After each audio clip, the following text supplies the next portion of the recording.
On this episode of Travel Kid, we are visiting the Taronga Zoo in Sydney, Australia.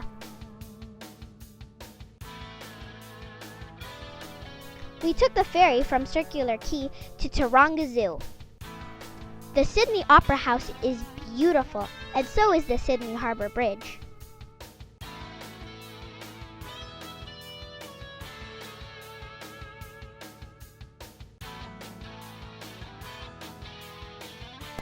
Once we got to the dock, we needed to ride the gondola to get to the top of the hill where the zoo is located.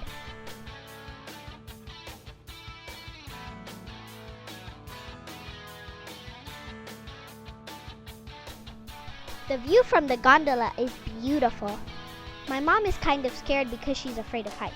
I'm not, so I enjoyed every minute of it. We saw the elephant enclosure from the top too.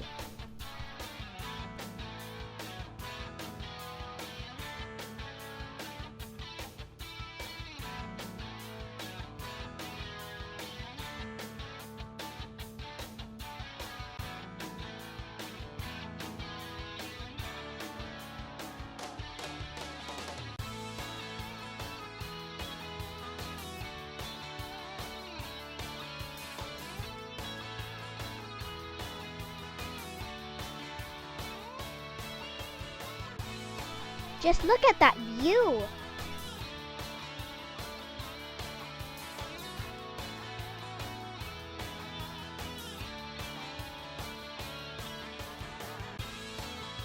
That's a giant platypus display, part of the Vivid Light Show in Sydney that happens every year between the end of May and early June.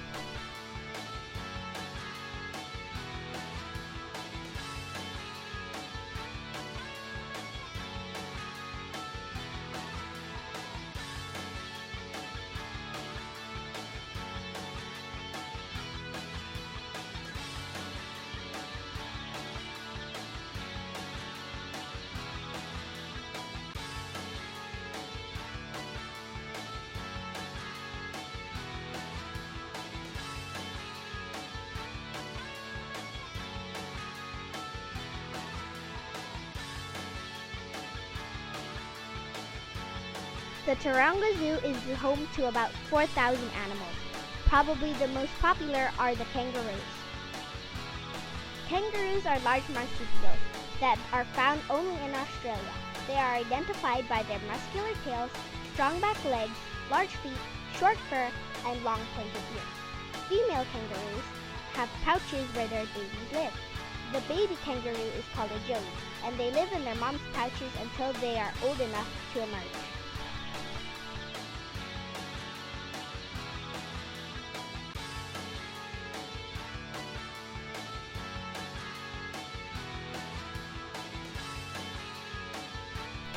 Wallabies are like kangaroos too, but a bit smaller and have different colors.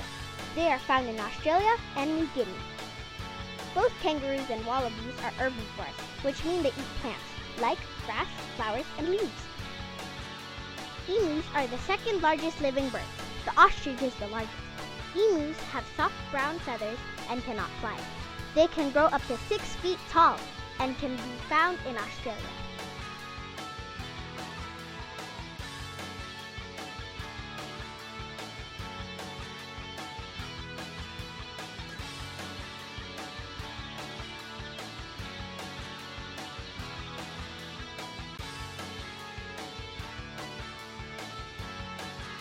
This little furry guy is a Tasmanian devil and can be found in Tasmania, which is an island south of Australia.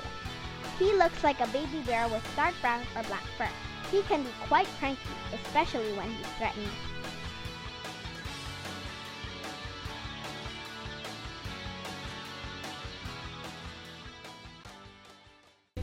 As soon as they hatch, the girls go into that yard and the boys go down there, and the boys are culled or euthanized, so, killed. And that's actually a boy that I fed to her. So we get all the boy day-old chickens. How do you say it gently? So they're all the chicks that we feed out are great for our animals because they have all of that egg yolk still in their belly, which they feed off while they're in the egg. But they are the excess waste of our chicken industry. isn't she? She's keen, she's hungry today. Nope. Forget it. So if she wasn't hungry, if she didn't want to come out of her den, I'd think that maybe she was in estrus, which is a cycle that she'll go through so that she can mate and have babies. But she's definitely not in estrus today. She is keen. When I was cleaning in there this morning, she was all over me. Not in a good way too. I was a little bit nervous. Yes. She'll always keep something. They saw this animal that has never been described before, and it's from Tasmania. That's where they saw it, and they have a very devilish squeal, quite an evil vocalization. Have a Google for it later. And they vocalize a lot because they communicate while they're eating food, because they might all be eating the same dead animal. So they'll be fighting and they'll be squabbling and the vocalizations go. Or if they're defending their territory and they're telling someone else to go away, they vocalize, and their vocalization is quite devilish. So that's how they got the name. And then I think it probably stuck because you can see her little pink ears. When it's a sunny day and the sun shines through them, they look like little red devil horns. Stay tuned for part 2 of our visit to Taronga Zoo.